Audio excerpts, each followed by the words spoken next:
주말이 되면 여러분 얼마나 그 홀가분하고 또 마음이 편합니까?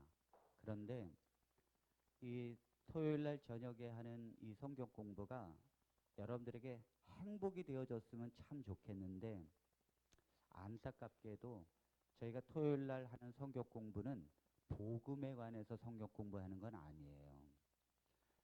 저희가 토요일 날 성경 공부하는 것은 우리가 이단에 빠지지 않게 하기 위한 성경 공부, 또 이단은 어떤 특징을 갖고 있는가, 또 이단의 교리들은 왜 비성서적인가, 이런 것들을 토요일 날 배울 수밖에 없어요. 그리고 일요일 날은 이제 복음적인 또 말씀을 드리면서 또 특징이 있다는 걸 여러분들이 이해해 주시고, 토요일 날 성경 공부 갔더니 맨날 뭐 그런 얘기만 해, 이렇게 생각하지 마시기를 바랍니다. 저도 너무너무 성경에 행복한 말씀들이 많은데 그거를 말하기에도 인생이 부족한데, 이렇게 할 수밖에 없는 것은 이렇게 전하지 않으면 사람들이 알 수가 없기 때문이에요. 바울도 유대교회를 향하여 율법에 관해서 그렇게 말한 것은, 바울은 복음을 전하고 싶지요. 그러나 율법에 대해서 설명할 수밖에 없었고 수많은 논쟁을 했던 것은 그렇게 전하지 않으면 유대교회 사람들이 이해하지 못하기 때문입니다. 그걸 여러분들이 이해를 해주시게 되길 바랍니다. 오늘 우리 잠실 또 우리 청학에서 오신 분들, 또 의정부에서 오신 분들 진심으로 환영하고요. 우리 가장 먼 데서 오신 우리 안양에서 오신 분 진심으로 환영하고, 가는 길에 하나님의 축복이 함께하기를 바랍니다. 이 시간에는 제목이 있어요. 네, 제목이 뭐냐면 왜 사이비 이단에서 나오지 못하는가?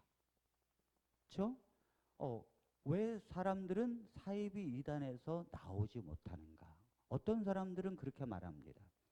목사님, 성경 말씀에 지금 제가 다니고 있는 교회가 비성서적이고 이단이라는 걸 정확하게 알겠어요. 그래도 전 못 나가요. 이게 웬일일까? 원래 상식적으로는 그것이 잘못됐다라는 것을 알면 거기서 나오는 것이 정상인데, 오늘날 수많은 사람들이 우리가 다니고 있는 교단이 잘못됐다고 하는 걸 알면서도 나오는 건 쉽지 않다는 거예요. 첫 번째 쉽지 않은 이유가 뭐냐면 다 7인척으로 돼 있어요. 그래서 내가 나가면 우리 형제와 부모와 원수가 되는 거예요. 여러분, 정통교회는요, 거기서 나간다고 원수가 되진 않아요. 그러나 대부분의 이단들은 자기네만 옳다고 말하기 때문에 다른 데를 다 정죄하고 사단의 나라라고 얘기하기 때문에 여기서 나가면은 사단의 편에 서는 거예요. 이게 이단의 가르침이에요. 그러니까 당연히 원수가 되는 거예요. 여러분, 부부 간에도, 부모와 자녀 간에도, 형제 간에도 원수로 인생을 산다는 것이 쉬운 일은 아니에요. 그건 내 인생을 도려내는 것과 같아요. 저는 재림교회에서 나왔다는 이유로 저희 형제들은 저를 거들떠보지도 않고 전화도 안 해요. 제가 전화하면 두려워 떱니다. 그리고 저희 아버지는 심지어 이렇게 말합니다. 내가 11조를 절에 드리면 드렸지 너한테는 안 준다. 왜냐면 그렇게 교육을 받았기 때문입니다. 재림교회에서 나가면 사단의 편에 서는 것이다. 바벨론에 가는 것이다. 이렇게 교육을 받았기 때문에 나오는 것이 친인척으로 엮여졌기 때문에 쉬운 건 아니라는 거예요. 또 하나는 일단 나간 사람들에 대해서 엄청나게 그 교회에서 비난을 합니다. 그래서 어떤 목사가 나갔고 누가 나갔고 그 사람들에 대한 유언비어를 터뜨리면서 배교자다, 사단의 편에 갔다, 이렇게 얘기하니까 나도 나가고 싶은데 이건 내가 나가면 나도 이런 욕을 먹는 게 아닌가. 그래서 사람은 뒤통수를 맞을까 봐 못 나가는 거예요. 또 하나는 제가 오늘 하려고 하는 것입니다. 왜 이단에서 사람들은 나가지 못하는가? 자, 먼저 예레미야 23장 32절을 제가 읽겠습니다. 여러분 찾으셔도 되고요. 제가 읽겠습니다. 예레미야 23장 32절. 나 여호와가 말하노라. 보라, 거짓 몽사를 예언하여 이르며 거짓과 헛된 자만으로 내 백성을 미혹하게 하는 자를 내가 치리라.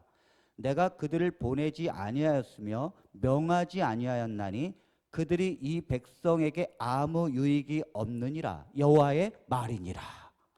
자, 하나님께서 뭐라 하시는가 하면 거짓 몽사를 예언하는 자들이 있다는 거예요. 이게 뭐냐면 꿈으로 하나님의 말씀을 봤다. 계시를 통해서 하나님의 말씀을 봤다. 이상을 통해서 하나님의 말씀을 봤다. 그러면서 전한다는 거예요. 그러나 이것은 백성들을 미혹하게 하는 것이고 하나님이 그들을 칠 거라는 거예요. 그리고 내가 그들을 그러한 거짓 선지자를 너희에게 보내지 아니했다는 거예요. 그리고 그들은 너희에게 결론적으로는 아무 유익이 되지 않는다는 거예요. 이 유익이라는 게 뭡니까? 결국 그들을 구원해내지 못한다는 것입니다. 그래서 이단은요, 일단 반드시 계시가 있습니다. 그리고 계시가 있는 거를 반드시 책으로 쓰고요. 그리고 항상 그 한 사람의 영향을 받아요. 이 두 사람이라 세 사람이 돼도 갈라져요. 그래서 한 사람 위주로 되고 나머지는 무조건 다 따라야 합니다. 또 하나는 반드시 시한부 종말론을 가지고 있어요. 그런데 이런 것들을 하나만 가지고 있어도 그건 100% 이단이에요. 하나만 가지고 있어도. 자, 시한부 종말론. 시한부 종말론으로 시작했다. 두 번째, 계시를 봤다. 그가 재림 예수 아니면 성령 아니면 선지자 이러한 칭호를 받는다. 그 다음에 그가 책을 쓴 것을 가지고 성경을 풀이한다. 이 세네 개 중에 단 하나만 있어도 이단이에요. 여러분들이 이거를 일단 기본적으로 이해를 해야 합니다. 자, 그런데 이런 것을 가지고 있는데도 왜 그곳에서 못 나올까? 그런 것을 로버트 치알딘이라고 하는 사람이 설득의 심리학이라는 책을 썼어요. 자, 이 책에 보면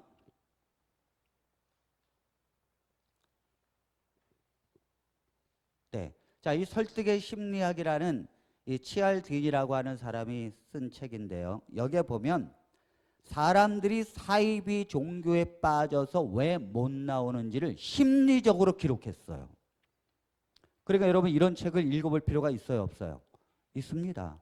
왜 이 심리학자 로버트 치알딘이라는 사람이 사람들이 왜 사이비 이단에 빠졌는데 나오지 못하는 이유를 사람의 심리학을 풀어가면서 썼습니다. 자, 역사적으로 모든 사이비 종교는 시한부 종말론을 가지고 있어요. 시한부 종말론이 뭡니까? 언제 어느 때의 정확한 날짜에 세상이 종말이 온다는 것입니다. 그것이 종말이 오니까 자기들이 그 종말을 피할 수 있는 길을 가지고 있다는 거예요. 그래서 계시로 하나님께서 그 종말을 대비하도록 주셨다는 것입니다. 그리고 우리가 말하는 이 계시의 말씀을 들어야 구원을 받는다는 거예요. 우리의 말씀을 듣지 않으면, 이 계시를 통해서 주신 말씀이 아니면 다른 데에서는 절대적으로 구원을 받을 수 없다. 그래서 그들은 반드시 공동체 조직을 이루게 되고요. 반드시 세상의 종교와 세상 사람들과 폐쇄적으로 살게 됩니다. 이것이 사이비 이단의 특징입니다. 특징이에요. 그런데 이 시한부 종말론이 불발로 일어나게 될 때, 그 날짜에 세상이 종말이 되지 않을 때 많은 사람들은 빠져나오지만은 남아있는 사람들은 오히려 시한부 종말론이 불발로 됐는데도 불구하고 더 맹종적으로 거기에 순종하며 살더라는 거예요. 이상하죠? 자, 사람들이 시한부 종말론을 따르는데 그것이 시한부 종말론이 불발로 일어났을 때 대부분의 사람들은 속았다 해서 나오는데, 문제는 남아있는 사람들, 그 남아있는 사람들은 전보다도 더 그 종교를 충성한다는 거예요. 이게 사람의 심리학이라는 거예요. 어떻게 그렇게 될까? 자, 그러면서 여기 한 예를 설명합니다. 실제로 있었던 얘기인데, 1900년대 초중반에 천년왕국이라는 사이비 종교가 미국의 시카고를 중심으로 있었습니다. 근데 이 종교의 지도자가 누군가 하면 암스트롱이에요. 그 달에 간 사람 말고. 이 암스트롱은 의학자였어요. 그러면서도 이 사람은 참 신비주의자였습니다. 이 사람이 관심이 많았던 게 뭐냐면 비행 접시 이런 거. 비행 접시, 여러분 그 인터넷 보면 평생 이것만 연구하는 사람들이 있어요. 이 비행 접시, 미확인 물체 뭐 이런 거. 이 사람도 이 비행 접시를 그건 어디서 왔을까? 거긴 누가 타고 있을까? 이런 것만 연구하고, 그다음에 신비주의, 여기에 침취되어 있는 의사였어요. 그런데 이러한 비행 접시를 기독교 사상과 접목해서 사이비 종교가 만들어지는데, 이 사람만 있던 게 아니라 반드시 그 사람 옆에 키치라고 하는 부인이 있었습니다. 이 실제 부인이 아니고요. 이 여자는 어떤 사람인가 하면 중년 부인인데, 이 사람은 계시를 보면서 이 암스트롱이 주장하는 거를 뒷받침해 주었어요.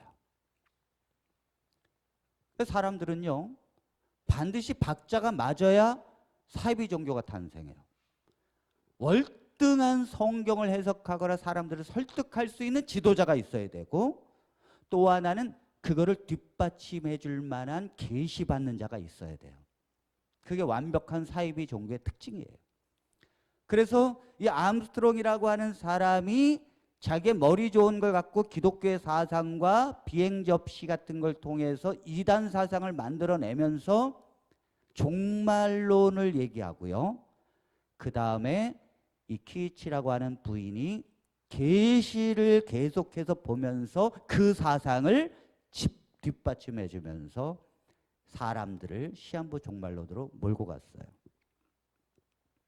자, 그런데 이 심리 전문가들이 많은 경우에 이런 사이비 종교가 수도 없이 많았거든요.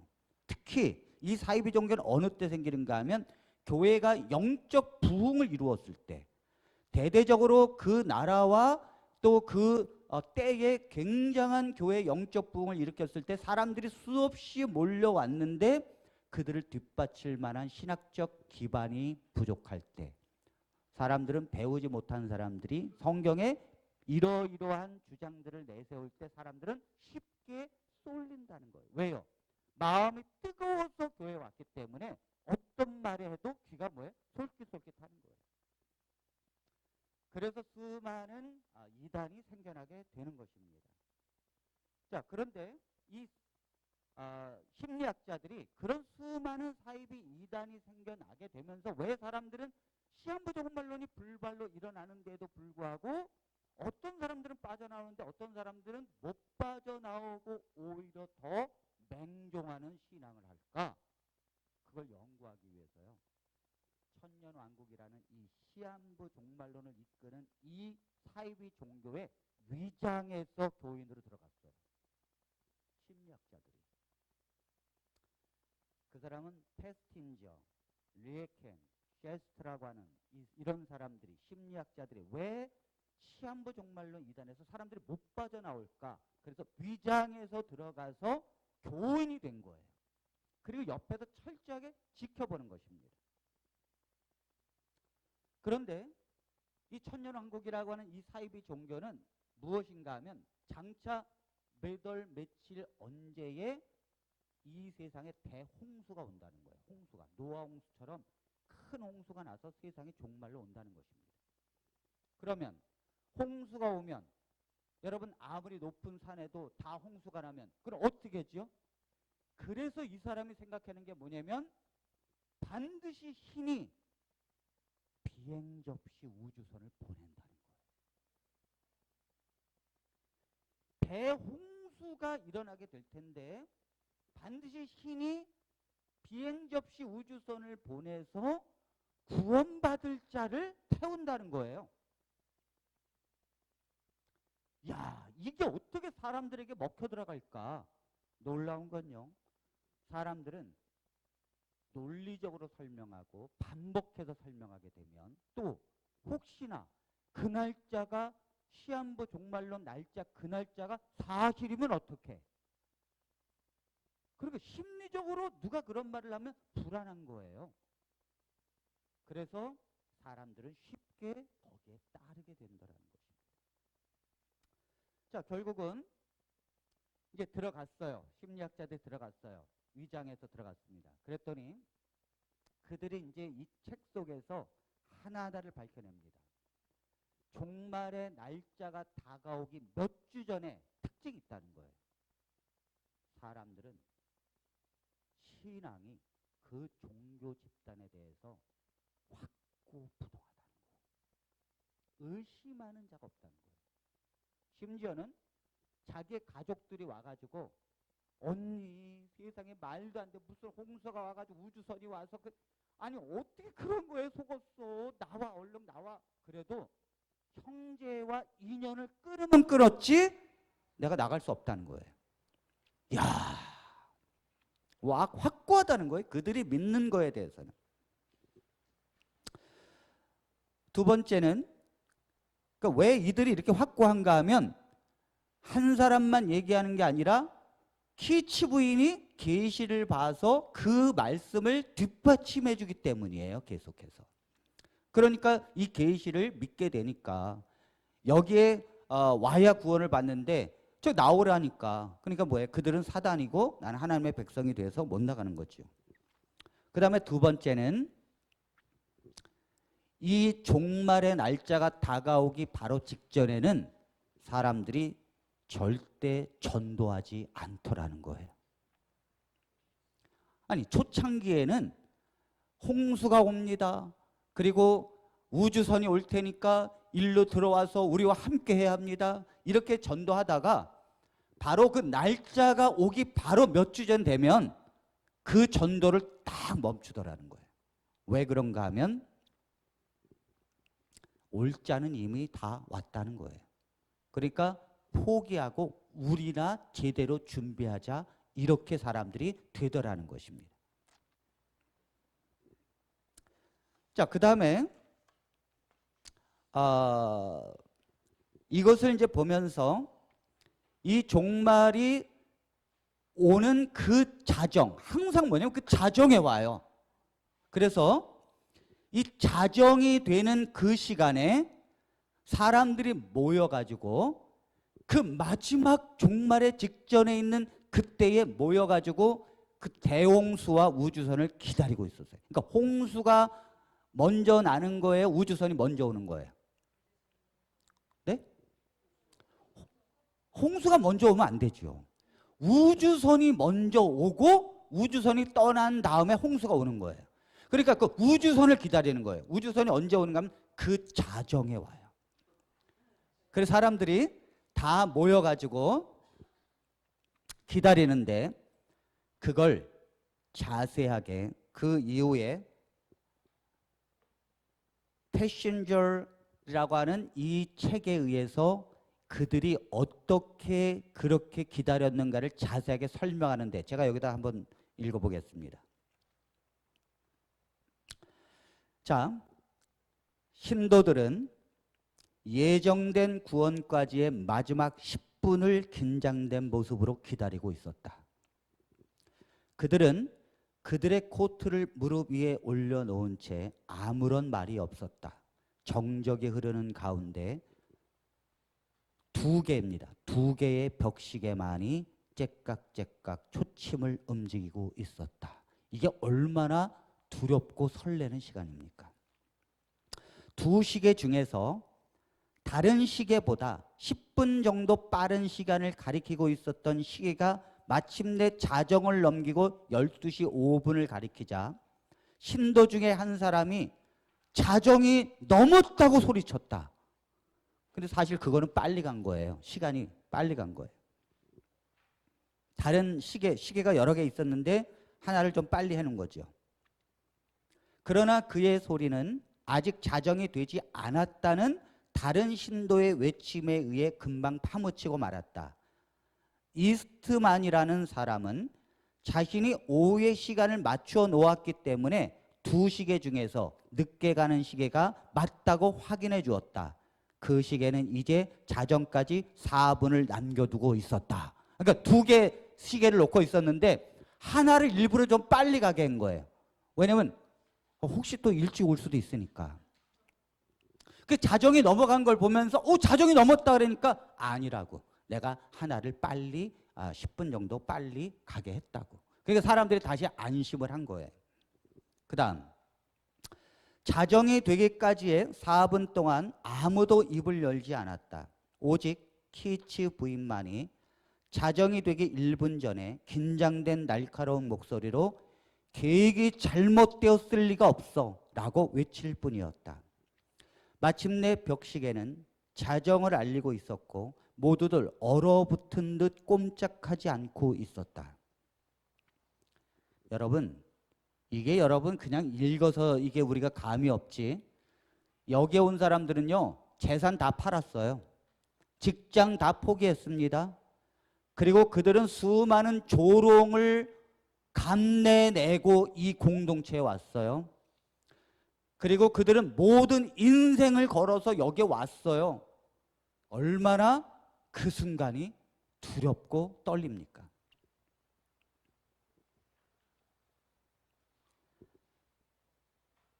자정이 지났지만 아무런 일도 일어나지 않고 있었다. 예정된 대홍수는 이제 7시간도 채 남지 않았지만 그들을 구원하기 위해 오기로 했던 우주선은 아직 도착하지 않고 있었다. 신도들은 포스트라는 이름의 한 남자를 제외하고는 부동자세로 전혀 움직이지 않고 있었다. 포스트는 침대로 가서 누워 눈을 감았는데 자는 것처럼 보이지는 않았다. 이제 잠이 옵니까? 그렇죠? 신도들은 큰 충격에서 헤어나오지 못하고 있었다. 여러분, 자정이 넘어가면서요, 이 엄청난 충격에 빠진 거예요. 사람들이 엄청난 충격에 빠지면 할 말을 잃잖아요. 서로 할 말을 잃은 거예요. 이 충격을 어떻게 표현할 수가 없는 거예요. 다음에 고통스럽고 혼란스러운 분위기가 점차 그들을 에워싸기 시작하였다. 암스트롱 박사와 키츠 부인은 그들이 받은 메시지를 몇 번이고 반복하여 확인하고 있었다. 다른 신도들도 안절부절 못하면서 그들이 지금 당면한 상황을 어떻게 해석해야 할 것인지를 심사숙고하고 있었다. 새벽 4시가 다가올 무렵 마침내 키츠 부인이 고통스러운 울음을 터뜨렸다. 이 사람들이 일부러 속인 게 아니라는 거예요. 그들도 그렇게 믿고 있었다는 거죠. 다른 신도들도 거의 울음을 터뜨리기 일보 직전이었다. 이제 시계는 4시 30분을 가리키고 있었으나 예정된 구원의 실패를 설명해주는 어떠한 단서도 나타나지 않았다. 신도들은 점점 공개적으로 구원의 실패에 대해 비판적으로 이야기하기 시작했다. 바야흐로 이 종교 집단의 최후가 거의 눈앞에 있는 듯 보였다. 상상해 보세요. 이게 아침이 동이 트면서 어제 자정에 우주선이 올 것으로 그렇게 계시를 보고 예언을 하고 설명을 했는데 오지 않았어요. 동이 트면서 그들의 이 불만은 이루 말할 수 없고 속았다 생각하면서 이 지도층을 향하여 굉장한 분노로 다가왔을 때 이 종교 집단은 이제 끝났다라고 생각했어요. 근데 끝나요, 안 끝나요? 안 끝나더라는 거예요. 이후 신도들의 믿음이 산산조각으로 깨어져 있을 때 여기에 잠입한 심리학자들은 이상한 광경을 봤어요. 그것은 4시 45분에 일어났습니다. 자, 불발로 일어났고 4시간 45분이 지났을 때 그리고 종말이 오지 않았어요. 사람들은 불안해하고 속았다는 생각을 하면서 이 충격에 벗어지지 못하고 지도층을 향하여 강한 어필을 하려고 했대. 그때 키치 부인이 갑자기 손을 허공에 헤집으면서 하늘로부터 신성한 계시를 본다고 말했다. 그리고 그 계시를 바로 받아서 적었다.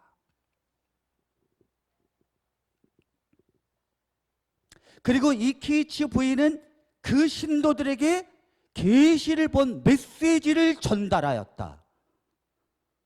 그것은 이러한 메시지였습니다. 하나님이 하루 종일 진심으로 기다린 성도들의 신앙에 신이 감동하여 지구를 멸망시키려는 마음을 바꾸셨습니다. 여러분들은 웃고 있지만요, 제가 왜 이런 얘기를 했는지 알죠? 거기에 지금도 속고 있고 수십 년 동안 거기에 살았어요. 이 한마디가 우주선이 왜 오지 않았는가에 대한 이유가 됐어요. 야, 이 신실한 사람들 때문에 신이 마음을 바꿨다는 거예요. 홍수를 내릴 마음을 바꿨다는, 여기에 무슨 할 말이 있습니까? 그런데 이것으로는 이 모든 자기의 재산을 다 버리고 그 다음에 직업을 버리고 조롱을 버리고 여기까지 온 이 사람들을 잠재우기에는 사실상 불충분했어요. 그래서 두 번째 사건이 이 사람들의 불만을 채우기 위하여 시도되어졌습니다. 그게 뭐냐면 갑자기 첫 번째 메시지를 받고 나서 전달한 몇 분 뒤에 이 키츠 부인은 갑자기 사람들에게 이렇게 말했습니다. 신이 이 세상을 대홍수로 멸망시키지 않기로 결정했다는 사실을 세상에 널리 알려야 합니다. 우리는 그 사명을 가진 자입니다. 그러면서 전화기를 붙들고 신문사에 전화하기 시작했어요. 신이 마음을 바꿨다는 걸 알려야 된다는 거예요. 세상에 알려야 된다는 거예요. 그때 한 신도가 이 키츠 부인에게 물었습니다. 키츠 부인, 부인이 신문사에 연락하는 것은 이번이 처음 아닌가요? 원래 그런 걸 싫어했거든요. 그때 그녀는 즉시 대답했습니다. 그래요, 이번이 처음이랍니다. 이전에는 그들에게 알릴 것이 별로 없었지만 이제는 달라요. 구원의 사실을 빨리 세상에 알려야 해요. 잘 보세요. 불발로 일어나게 되면 반드시 계시가 따르고요. 계시를 전달하면서 불발이 왜 됐는지에 대해서 설명합니다. 그리고 바로 뭐예요? 그들의 시선을 다른 데로 돌리도록 사명을 주어요. 그래서 세 천사의 기별이 거기서 시작된다고 얘기하는 거예요. 결론적으로 말하면. 그래서 이 키츠 부인이 막 정신없이 이렇게 알려야 된다고 외치자 사람들은 너도라도 할 것 없이 뛰쳐나가서 신문사, 통신사, 라디오 방송국, 잡지사 찾아다니면서 신이 마음을 바꾸었습니다. 신이. 그러므로 다음번에 우리가 외칠 때는 반드시 우리 말을 들어야 된다고. 이걸 강력하게 세상에 외치기 시작했어요. 야, 어떻게 시한부 종말론이 불발로 일어났는데 사람들은 어떻게 여기에 더 맹종하면서 더 충성을 하면서 살게 되는가? 여기에 이 심리학자들은 옆에도 보면서 기가 막힌 사람들의 변하는 모습을 보기 시작한 것입니다. 심리학자들은 시간적으로 얘기를 하는데 새벽에 신도들에겐 분명히 짧은 시간이지만 극적인 변화를 이루었다라고 말했어요. 묘하게도 신도들을 전도에 열중하게 만든 것은 이전에 대홍수에 대한 분명한 확신 때문이 아니라 다가오는 미래의 불확실성 때문에 사람들이 전도하게 되었다라는 것이 심리학자들의 결론입니다.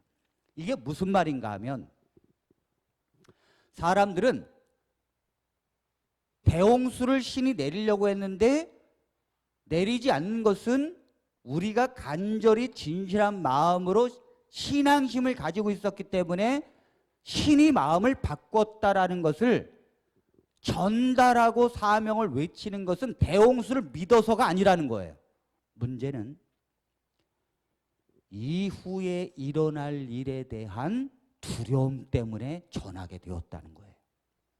왜냐하면 만일 이것이 거짓이라면 내가 재산을 버리고 여기 온 거에 대한 내 인생, 내 직업을 버리고 여기에 몰두한 내 인생, 내가 여기 오는 것 때문에 사람들이 나를 조롱하고 말리고 했던 사람들을 향하여 내가 그들을 오히려 반박했던 나의 신앙, 이걸 어떻게 감당할 수 있을 것인가?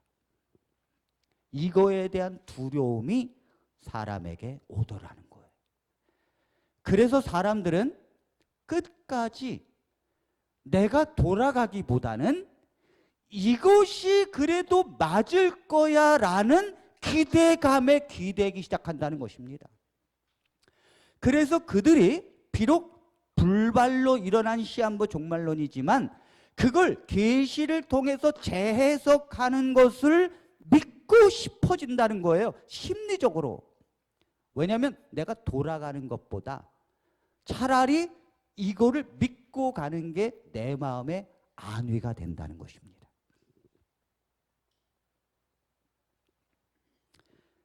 그래서 끝내 이 사이비 종교에서 빠져나오지 못한 3살 자녀를 둔 아주머니가 이런 고백을 했습니다. 자, 나는 또 다시 대홍수가 꼭 올 것이라고 믿을 수밖에 없었어요. 왜냐하면 나는 이제 돈을 다 써버려서 한 푼도 없기 때문이죠. 나는 직장도 버렸고 컴퓨터 학원도 그만두었어요. 나는 믿을 수밖에 없었어요. 그리고 의학자이면서 신비주의, 비행접시 등에 빠져서 대홍수와 우주선의 구원의 교리를 전했던 이 암스트롱 박사도 자기의 동료 한 연구자에게 이렇게 고백합니다. 나는 이제 갈 때까지 가야 합니다. 여기서 그만둘 수는 없어요. 나는 모든 것을 다 포기했어요. 나는 세상과의 모든 인연을 다 끊었어요. 나는 세상과 완전히 등을 돌렸어요. 의심할 수 없어요. 이제 무슨 일이 있어도 믿을 수밖에 없어요. 모든 예언이 거짓으로 돌아가게 되면은 이 사이비 종교의 지도자인 암스트롱 박사나 예언자 키츠 부인이나 그 모든 신도들은 시한부 종말론이 불발로 일어나게 되면 같은 문제에 봉착한다는 거예요. 그건 뭐냐면 이걸 미래에 거짓이 탄로나게 되면 그거에 대한 두려움. 그래서 그 모든 봉착된 사람들은 자기들의 신앙을 지켜줄 새로운 해석을 다 원한다는 것입니다. 그리고 그 계시로 주어진 새로운 해석을 믿을 수밖에 없게 된다는 거예요. 믿을 수밖에. 왜냐하면 다른 선택을 할 수가 없는 거예요. 또한 그들이 세상에 조롱받지 않으려면 더욱 새로운 해석의 계시를 믿어야 하고 또 그것을 세상 사람들에게 강력하게 전해야 된다는 거예요. 자기들의 교리를. 왜죠? 심리학자들이 말하기를 왜 사람들은 자기들이 틀렸다는 걸 인정하지 아니하고 오히려 자기들이 더 맞다라는 것을 강력하게 붙잡으면서 세상 사람들을 향하여 더 강력하게 자기의 교리를 외치게 될까? 그것은 사람들은 다른 사람들이 이곳에 들어오면 우리가 거짓이라는 거에 대해서 위로를 받는답니다. 나만 여기 있으면 위로가 안 되는데 다 이쪽으로 오면 위로가 된다는 거예요. 자, 여러분 동서남북 할 때 동서남북이 뭐죠? 자, 맞았다고 생각하는 분은 오른쪽으로, 그게 아니다라고 생각하는 분 왼쪽으로. 강경호 목사가 키가 170이 넘는다고 하는 사람은 오른쪽으로 가시고요. 강경호 목사가 키가 170이 안 된다고 하는 사람은 왼쪽으로 가주세요. 이게 동서남북인데 한 사람만 여기 있어. 그러면 이 사람이 얼마나 두려울까요? 그런데 내가 이쪽으로 갔는데 사람들이 다 이쪽으로 왔어. 그러면 뭐예요? 두려움이 없다는 거예요. 틀려도 그게 뭐 두려움이 없다는 거예요. 그래서 사람들에게 외치는 그 심리 이유가 다른 사람들이 이쪽으로 오게 되면 내가 거짓이라는 조롱을 받지 아니하고 위로가 된다는 거예요. 그게 심리학적으로 모토인데요. 그게 뭐냐면 이런 것입니다. 다른 사람을 확신시켜라. 그리하면 당신도 확신할 수 있을 것이다. 세상에 있는 사람들을 자기네 거짓 교리로 확신시키게 되면 그들이 믿고 오잖아요. 그런 사람들은 우리가 가지고 있는 게 진리라고 확신하게 되더라는 거예요. 그래서 사람들은 영원히 사이비 종교에서 나가지 못한다는 것입니다. 여러분, 이 시간에 제가 짧게 왜 사이비 종교가 잘못됐는데도 사람들은 나오지 못할까? 이것을 제가 심리학적 측면에서 연구한 사람들 또 책에 의해서 여러분들에게 말씀드렸습니다. 여러분들 이 말씀을 꼭 기억하시고 뇌리에 새기셔서 왜 사람들은 거짓에 빠지고 거기서 나오지 못하는 것에 대한 이유를 여러분들은 꼭 이해하시고 살게 되기를 간절히 바라면서 말씀을 마칩니다.